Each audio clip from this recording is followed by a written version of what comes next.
what it takes to be happy, we have to understand what is our current blueprint of how our life's supposed to be. Now, what do I mean by blueprint? Well, we have a story in our head of how life's supposed to be. Some people's story is you work hard in school, you become really great, you're a nice person, you're a good person, and then you grow up and you take care of yourself and you find the ideal man and you fall in love and you have a white picket fence and you have 3 perfect children and you live happily ever after.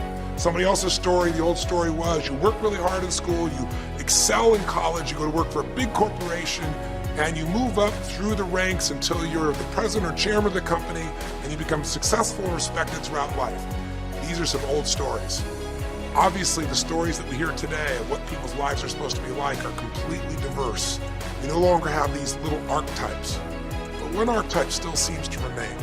And that archetype is, in order for you to really feel like you're enough, many people believe they have to achieve an enormous amount. They may do it in different ways. They may do it by building a company and taking it public when they're 27 or 25 years old, or they find and create a new technology, or they become a very special doctor. But we live in a culture in the West that teaches people that you're not enough unless you do something really special and unique, and we define special and unique in interesting ways. A school teacher is not special and unique. A mother who stays home with her children day and night, sculpting their minds, their bodies, their souls, and their future is not special. We live in a world today where we treat teachers like they're nobody and pay them accordingly, and we wonder why our children seem to have challenges in learning and growing or being engaged in school. We spend thousands of dollars on some item like a computer, but what we look at overall, we invest in for the teacher and for that person who's the personal connection with them is so small. We live in a society where many women look down and say, well, you're just a housewife, you're just a mother. See, some of the pain we have in our society is not because there's one right or one wrong approach, but because we try to make everybody fit into some particular approach to life. Here's what's going to make you happy or make you unhappy in life. It's real simple. Let's do a quick test. If you're in a situation right now where you look at your life, I know there's an area of your life that you probably feel pretty darn good about. Even if you're not happy with your finances, I bet you feel damn good close to your kids.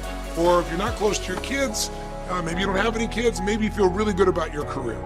If you're doing not so good in your career, maybe you got a really great body that you've trimmed down or strengthened up, or you really shaped yourself the way you want, muscularly, or the way you look.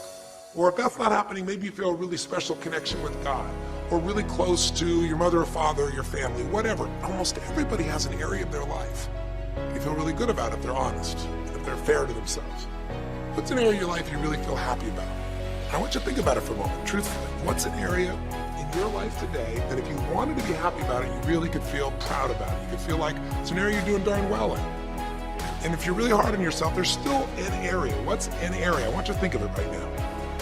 And I want you to think of that area, whether it's your body or your finances or your career or your intimate relationship or your relationship with your kids, your relationship with your creator, whatever it is. I want you to think about, why are you happy with that area of your life right now today? Why are you happy with that area of your life right now today? Really think about it. If you were in a seminar with me, I'd have you write this down. If you can put me on hold here for a second, because I'd like to reveal to you the formula is for happiness. And if I say there's a formula for happiness and here's what it is, you're going to go, yeah, sure, that's what he says. But if you put down the answer and we can see the formula is real without me telling you what it is, you get to look at your own life and say it matches. You're going to know this is right. So you could stop this right now if you want, put me on hold, and just write down what's an area of your life you're really, really happy about, you're really pleased with, or you could be if you wanted to focus on it.